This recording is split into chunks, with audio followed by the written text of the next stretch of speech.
Ever buy a car specifically for its ground clearance, only to wince as the underbelly scrapes against a neighborhood speed bump on day two?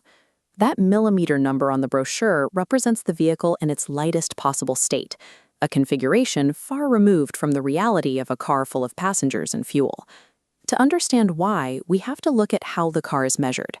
Before 2017, manufacturers tested cars in an unladen state. That means the vehicle was completely empty, no passengers, no luggage, and sometimes barely any fluids in the tank. Then, the Automotive Research Association of India stepped in with a rule change. They temporarily forced manufacturers to measure clearance laden, meaning the distance from the ground when the car is loaded up to its maximum gross weight. This chart shows the mathematical impact of that rule change on heavy vehicles. The Toyota Fortuner's stated clearance dropped from 225 millimeters down to just 184 millimeters when the yardstick changed from empty to full. The physical car didn't change at all, but the math looked terrible on paper. So in recent years, manufacturers have quietly reverted to marketing the higher, unladen number, simply because it sells better. Faced with this confusion, many buyers default to a brute force solution. They buy the biggest, heaviest body-on-frame SUV they can find, assuming it guarantees the most underbody space. But choosing a massive SUV brings its own set of daily compromises. You pay at the fuel pump, you deal with a bouncier ride, and manage body roll when cornering. Surviving broken roads doesn't require buying the largest vehicle on the lot. It requires understanding the physics of weight and geometry that actually dictate when a car will scrape. The first variable that determines your car's real-world clearance is the weight you put inside it. When you load up your family of 5 and fill the trunk with luggage for a weekend trip, all that mass compresses the suspension. This comparison table shows exactly what that compression costs you. Look at the Volkswagen Virtus. Empty, it boasts 179 millimeters of clearance, but loading it up to maximum weight slashes that number down to 145. Losing 30 to 40 millimeters of ride height turns a perfectly normal neighborhood speed breaker into an immediate hazard for your underbelly. But weight is only half the equation. The second critical variable isn't mass. It is entirely about the shape of the vehicle itself. This comes down to a metric called the breakover angle. It measures the distance between the front and rear wheels, relative to how high the car sits off the ground. Here is a visual comparison of breakover angle in action. A long luxury sedan high centers on a sharp crest because the space between the axles is simply too wide. Meanwhile, a short wheelbase 4x4 easily clears that exact same crest without a single scrape. Because the wheels are closer together, a shorter vehicle with a lower stated clearance number can safely cross obstacles that would leave a taller, longer SUV stuck in the middle. A high clearance number offers zero protection if the car squats too low under family weight, or if the stretch between the axles is too long to clear a sharp peak. There is a third variable reshaping this math for modern buyers, the shift to electric powertrains. If you look at this cross-section of an electric crossover, you'll see the battery pack has to be mounted underneath the floor pan.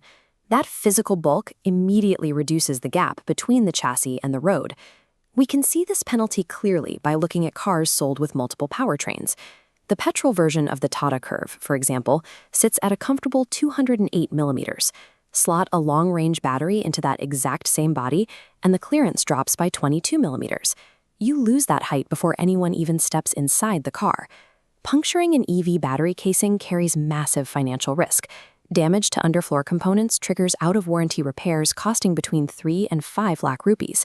Because the battery permanently steals space from the underbody, EV buyers have to calculate their daily clearance needs far more strictly than petrol car buyers. Let's turn this theory into a decision. If you only ever drive in a metro city, you don't need to shop for an apocalyptic off-roader.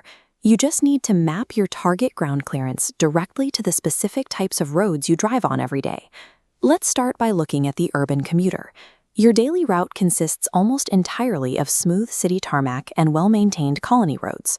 Standard speed breakers and colony roads are manageable with 165 to 180 millimeters of clearance. This range allows sedans and hatchbacks to operate safely, provided you account for that 40 millimeter suspension drop when the car is fully loaded. The trade-off here is caution. You have to take tall, illegal speed bumps slowly when the car is full, but in exchange, you win big on daily fuel efficiency and highway driving dynamics. Next is the suburban family.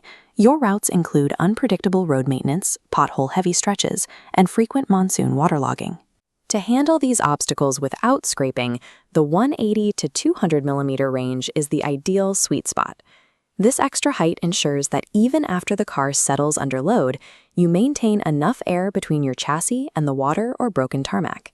You get peace of mind on broken roads, but you avoid the punishing parking difficulties and lower fuel efficiency of a massive SUV. Finally, we have the rural driver. You deal with daily broken tarmac, deep gravel sections, and unpaved farm tracks. In areas where ruts are deep and the terrain is unpredictable, anything under 200 millimeters risks high centering the vehicle. Harsh rural conditions require the vertical height and aggressive geometry of midsize or lifestyle SUVs to keep the underbody clear. But remember the compromise. That rugged capability comes at the cost of daily on-road comfort and maneuverability in tight spaces. The smartest car purchase isn't about chasing the biggest millimeter number in a brochure. It is about matching a vehicle's true, loaded geometry with the reality of the roads you drive on every single day.